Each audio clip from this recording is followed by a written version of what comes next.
da nossa conversa é justamente a justiça é consequência da fraternidade. Nós estamos conversando numa comunidade de irmãos, então o tema é muito oportuno. Contam uma piada de que 3 profissões disputavam a hegemonia de qual seria a primeira profissão que surgiu na humanidade. O médico reivindica, ora, a primeira profissão é a do médico, porque foi através de uma cirurgia em Adão que nós tiramos a costela de onde surgiu Eva.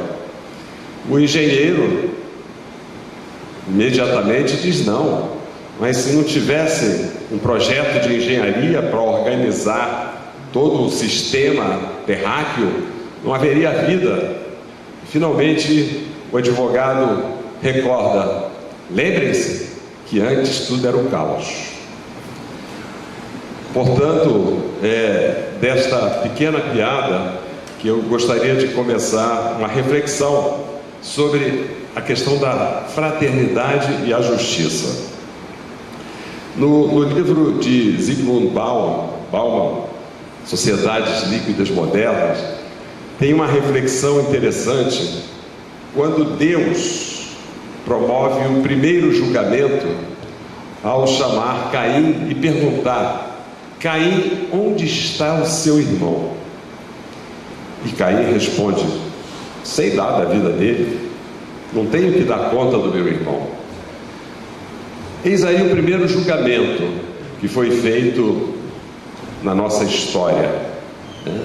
Deus não condenou Caim, embora ele tenha cometido esse homicídio, apenas chamou a responsabilidade.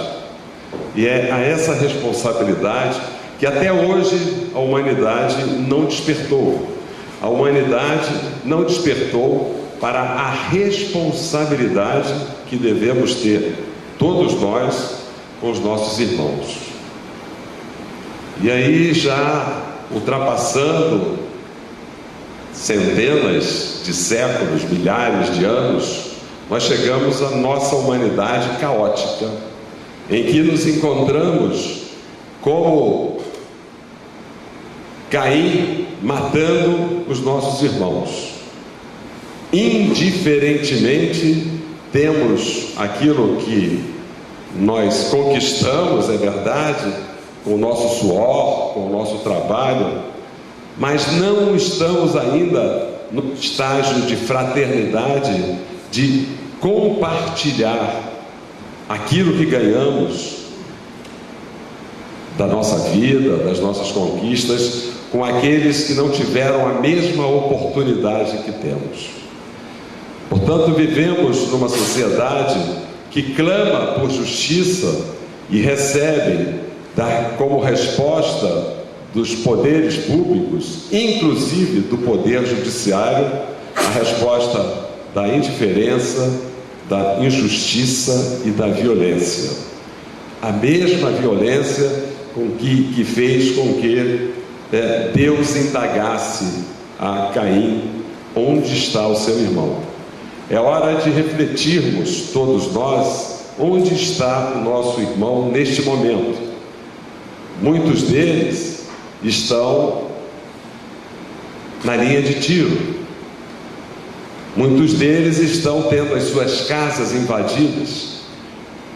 Não estou falando da Síria, não estou falando dos países em guerra, não estou falando da Palestina. Estou falando aqui do alemão, mas não da Alemanha, aqui, dos nossos vizinhos, que nos servem diuturnamente, trabalhando no comércio, na indústria, na justiça, nos servindo, ajudando a construir a nossa sociedade, pagando impostos e recebendo de volta a nossa indiferença. Indiferença já seria um pecado a ser condenado. Mais do que a nossa indiferença, nós destinamos a esses irmãos o ódio e a exclusão social. Fala-se muito na nossa sociedade em impunidade. Questionaríamos, será que Deus foi o primeiro a promover a impunidade quando apenas questionou a Caim sobre a responsabilidade que ele tem com o seu irmão? Mas nós fazemos pior do que Caim. Nós aprisionamos os nossos irmãos, temos o terceiro sistema carcerário mais populoso do planeta e falamos, insistimos que existe impunidade. Não somos capazes de garantir os direitos fundamentais a pessoas vulneráveis em processo de desenvolvimento, como são as crianças. Não estou me referindo às nossas, porque as nossas nós sabemos cuidar muito bem. As nossas nós garantimos uma boa escolaridade, garantimos saúde, garantimos acesso a bons médicos, a bons medicamentos, a boa alimentação, mas os nossos são iguais em carne, osso e dignidade a todas as outras crianças que vivem na periferia. Para esses, não só a nossa indiferença, mas o nosso ódio, muitas vezes transformado em campanhas para a redução da responsabilidade penal. Como somos capazes de exigir responsabilidade àqueles aos quais negamos os mais comezinhos princípios de dignidade e de direitos fundamentais? Como somos capazes de imaginar a responsabilização de uma criança, de um jovem, a quem não se deu a alimentação necessária, a quem não se deu a família e o carinho que constrói a cidadania, a quem não se deu uma escola de qualidade, a quem não se deu a proteção para que possa se desenvolver de uma forma saudável? A nossa sociedade, em sua grande maioria, e sobretudo nesses tempos eleitoreiros, clama por vingança, não clama por cuidados, não clama por responsabilidade social, clama por colocar precocemente crianças e adolescentes no mercado do trabalho, na exploração da prostituição infantil e no mercado do tráfico de drogas e as suas consequências.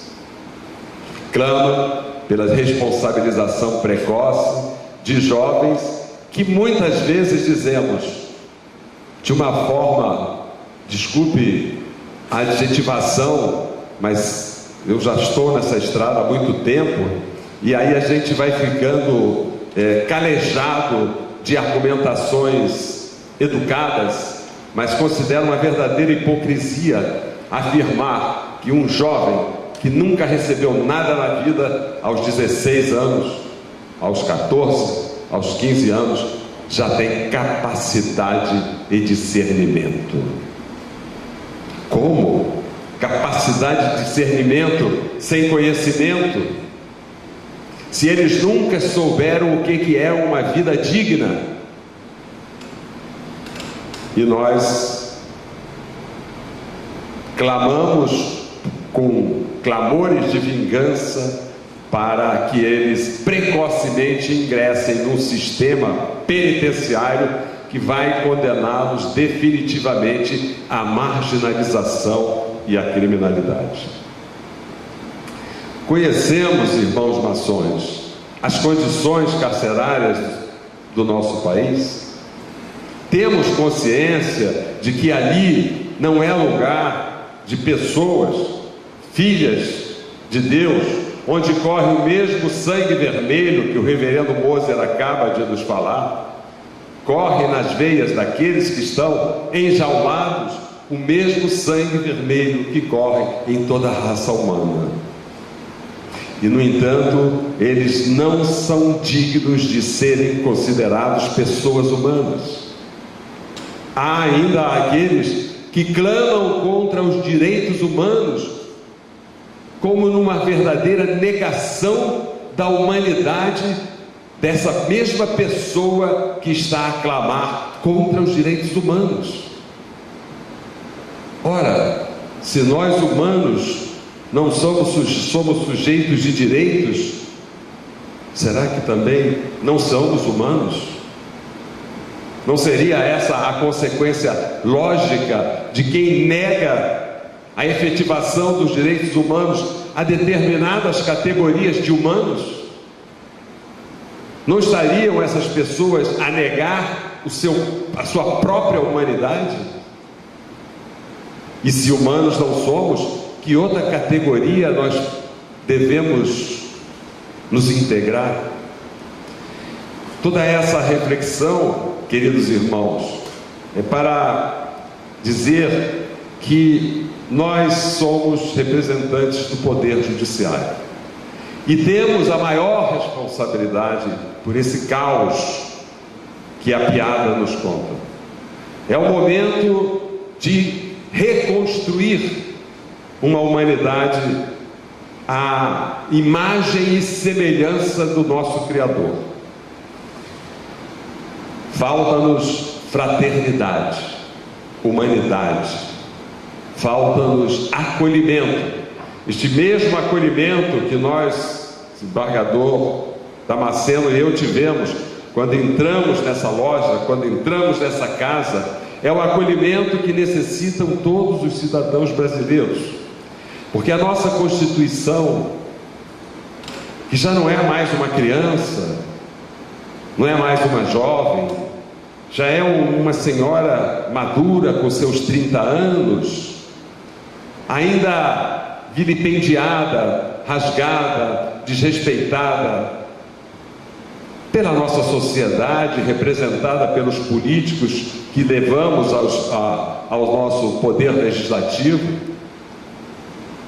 vilipendiada pelos nossos ministros, pelos nossos magistrados, que estão interpretando-as de forma político-partidária, fazendo com que a lei possa virar uma ferramenta de uma luta político-partidária. Está na hora de fazermos uma reflexão dessa reconstrução. O caos está aí. Refletia com um amigo médico qual é a origem do estrume. O que é o estrume? Senão o excremento.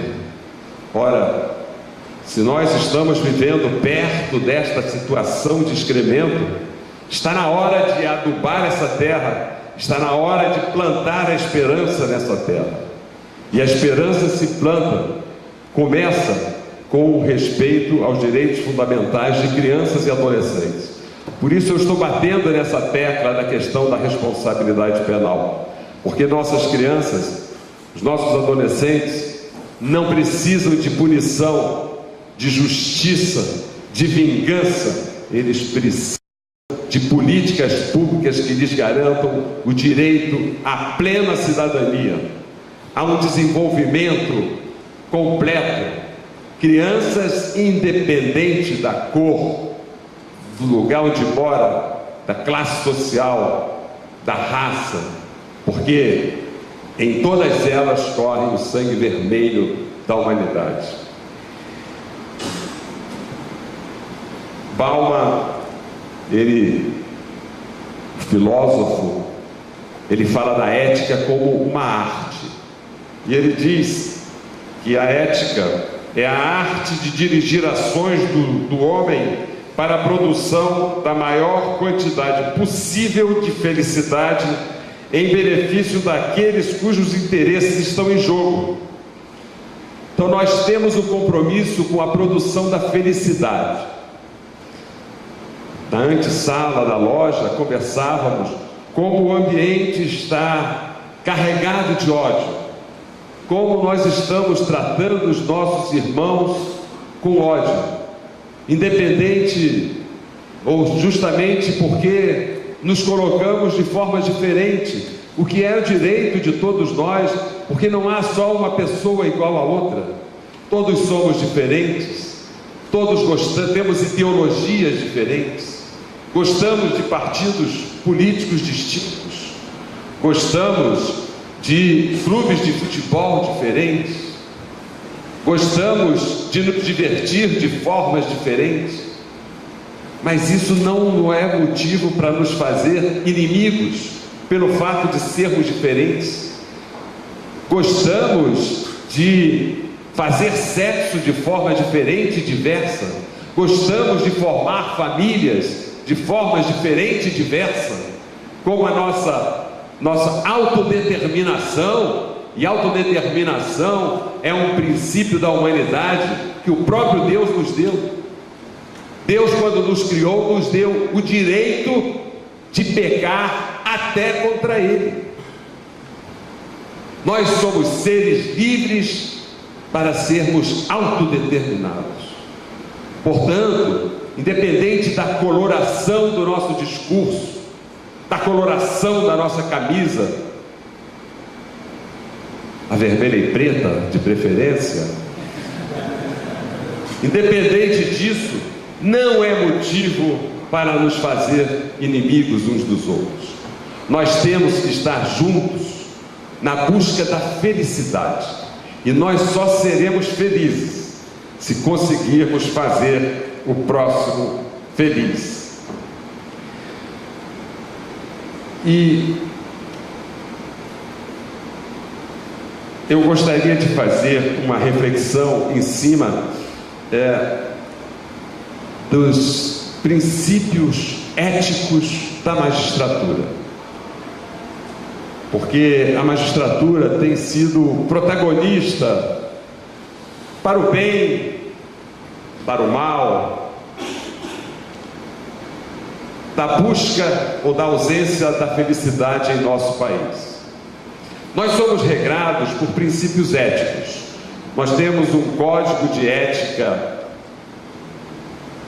da magistratura, que foi elaborado pelo Conselho Nacional da Magistratura, mas nós temos um código de ética universal, que foi feito pelas Nações Unidas e, portanto, deve ser aplicado ao magistrado independente do país, da nação onde ele atua.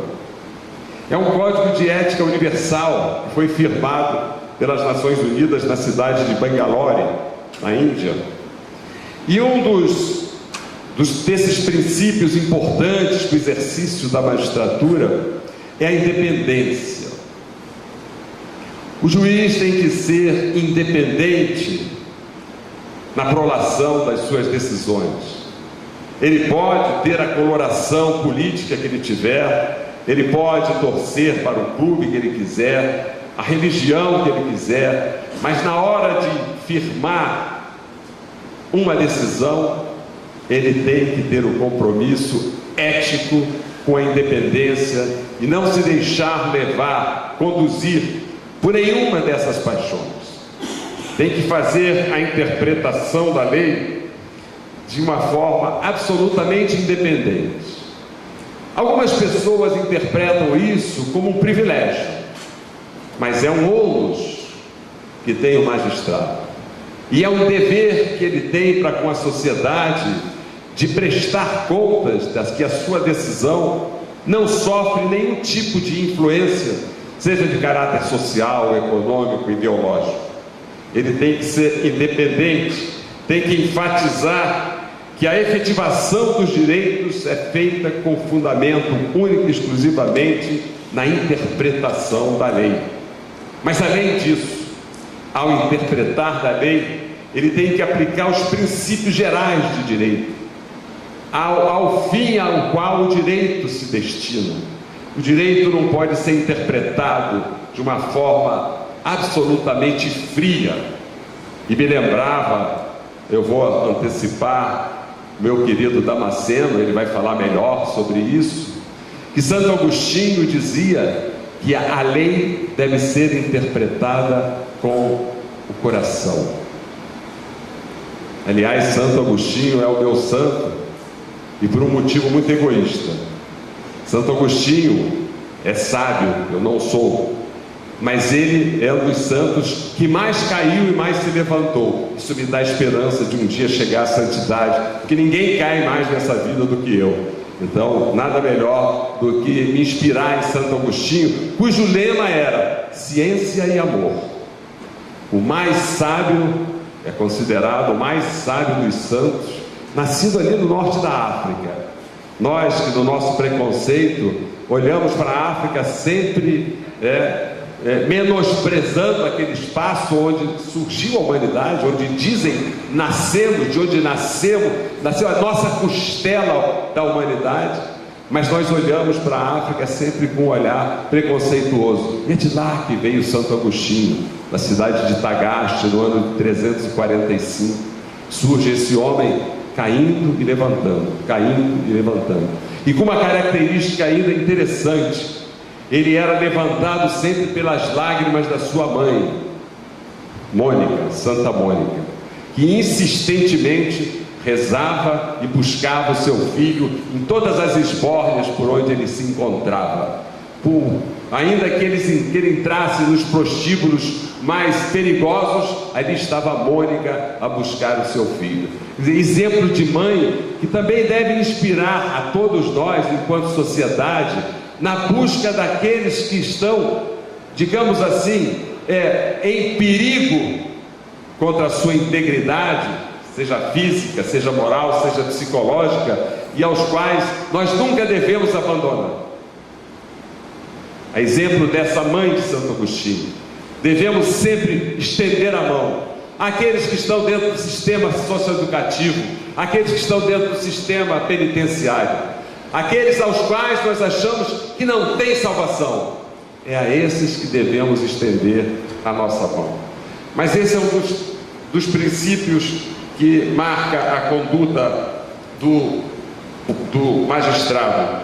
Então é essencial que os juízes, individual ou coletivamente, respeitem o cargo com a confiança pública e esforcem-se em realçar e manter a confiança no sistema judicial. Sem essa independência, as pessoas desconfiam de que os juízes não decidem com a independência e a garantia da boa interpretação da lei. Por outro lado, o juiz, embora sofra várias restrições da sociedade, ele tem a liberdade de expressão. Muitos juízes são criticados pelo que falam, pelo que se posicionam, mas nós juízes somos cidadãos e não podemos ficar alheios às mudanças da nossa sociedade. Temos que ter cuidado, sim, porque a nossa palavra, ela influencia, e nós temos que ter a responsabilidade de influenciar para o bem. Um outro princípio, não sei se eu estou falando demais, senão corta aí, eu sou falador. Valeu. Já passou 20 minutos. Então eu vou concluir falando de mais um princípio apenas, que é o princípio da imparcialidade. O princípio da imparcialidade, aquele através do qual o juiz não pode se deixar levar por paixões, por parcialidades na aprovação da sua decisão.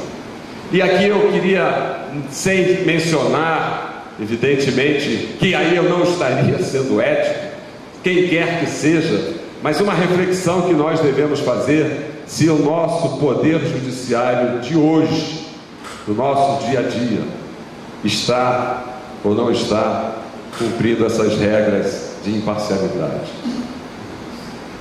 Se nós podemos, apenas para a nossa reflexão interior, imaginar se no caos em que nos encontramos enquanto sociedade, também o poder judiciário não é um poder que precisa ser repensado, que precisa fazer a sua autocrítica, que precisa fazer o seu dever de cidadania, para que efetivamente cumpra numa república, o papel que cabe ao Poder Judiciário.